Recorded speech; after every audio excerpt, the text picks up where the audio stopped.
علی نے خود ہی بتایا ہم کب راضی ہوں گے. ایک سلمان بھیجیے کمر پکڑا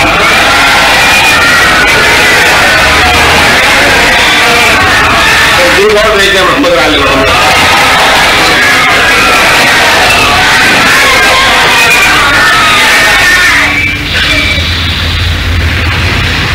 میں مولا کائنات کے کئی جھگڑے کو دوہرا کے فکرہ مکمل کرنا چاہتا ہوں. فرمایا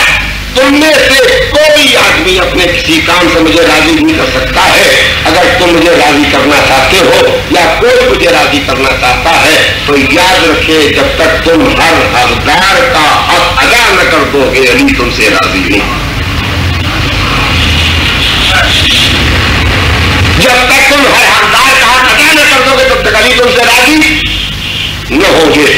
بس اگر علی سے محبت ہے تو پھر علی کے فیصلے سے محبت کرنا ہوگی کہ ہم کو حقدار کا حق ادا کرنا ہوگا. اب صبح کے وقت سورج نکلنے سے پہلے بستر چھوڑ کے 2 رکعت نماز صبح اسی لیے پڑھنا ہوگی کہ علی آواز دے رہے ہیں تم میں سے کسی کا کوئی کام مجھے راضی نہیں کر سکتا ہے جب تک تم ہر حق والے کا حق ادا نہ کر دو. 2 رکعت نماز صبح یہ اس کا حق ہے جس نے ہم کو پیدا کیا ہے. صلوات بھیجیے محمد.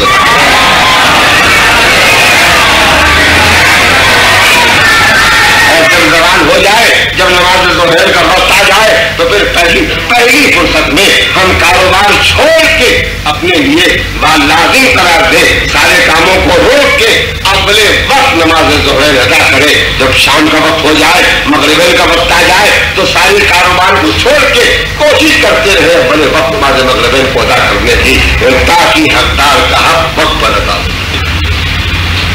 نماز کا جب معاملہ آتا ہے تو ایک تو بڑی تعداد وہ ہے جو پڑھتی ہی نہیں, سوائے ان 2 نمازوں کی جن کا میں نے کل یا پرسوں تذکرہ کیا تھا. بقرعید والی میں 2 نمازیں مسلمان پڑھتا ہے, تیسری نماز مسلمان پر پڑھی جاتی. ایک بقرعید کی نماز مسلمان پڑھ لیتا ہے, نماز میت اس کی, اور اگر اس وقت بھی وہ اٹھ کے بیٹھ سکتا ہوتا تو کہتا نہیں. تو میں آپ کی خدمت گزارش کرنا چاہتا ہوں کہ ایک بڑی تعداد تو لوگوں کی ہے جو نماز نہیں پڑھتے اور سمجھتے ہیں کہ نماز نہ پڑھیں گے تو کوئی خاص بات نہیں ہے. لیکن مسلمانوں, میرے بھائیوں, قرآن مجید جو ہماری آپ کی سب کی کتاب ہے اس میں آپ یہ فقرہ پڑھیں کہ کل میدان محشر میں جنت والے جنت میں جائیں گے, دوزخ والے دوزخ میں جائیں گے. جنت میں جانے والے اپنے زندگی کی سگے ساتھیوں کو دوزخ میں دیکھیں گے تو یہ جنت والے مجرمین سے پوچھیں گے دوزخ میں گئے ہیں ما سلککم فی سقر, زندگی میں ساتھ رہتے تھے, فیملی ایک تھی, پڑوس ایک تھا, خاندان ایک تھا, یا کسی وجہ سے ساتھ تھے, لیکن جہاں ساتھ تھے وہاں الگ ہو گئے. ایک جنت میں گیا, دوزخ میں گیا. تو یہ جنت میں جانے والے قرآن مجید تذکرہ کر رہا ہے کل کی بات کا تاکہ آپ کی آنکھیں کھل جائیں. کہا یہ جنت میں جانے والے اپنے ساتھیوں کو جب دوزخ میں دیکھیں گے تو ان سے پوچھیں گے ما سلککم فی سقر, یہ بتاؤ تم کو تمہارے کون سے کام تمہیں کھینچ کے دوزخ میں لائے.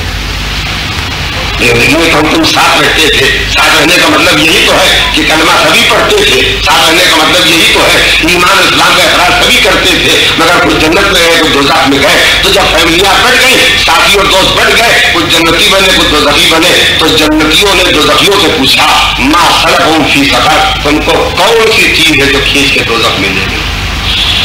تو ان کے جوابات سنیے, یہ کوئی کسی کی تقریر نہیں ہے, یہ کسی شاعر کا شعر نہیں ہے, یہ کسی فلسفی اور سائنسداں کی تھیوری اور مقولہ نہیں ہے, یہ قرآن مجید کی آیتیں ہیں جن پر اگر ہم ایمان نہیں رکھتے ہیں تو ہم مسلمان نہیں ہیں, اور اگر ہم ایمان رکھتے ہیں تو ہم کو فیصلہ کرنا ہوگا کہ بے نمازی ہونے کے بعد ہم اپنی جگہ کہاں بنا رہے ہیں.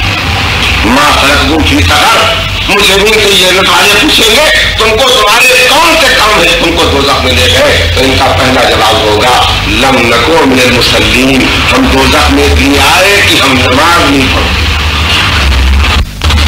اور دوسرا جواب دیں گے کہ ہم مسکینوں کو غریبوں کو کھانا نہیں کھلاتے تھے, یعنی مال جمع کرتے تھے, راہ خدا میں خرچ نہیں کرتے تھے, واجبات کو ادا نہیں کرتے.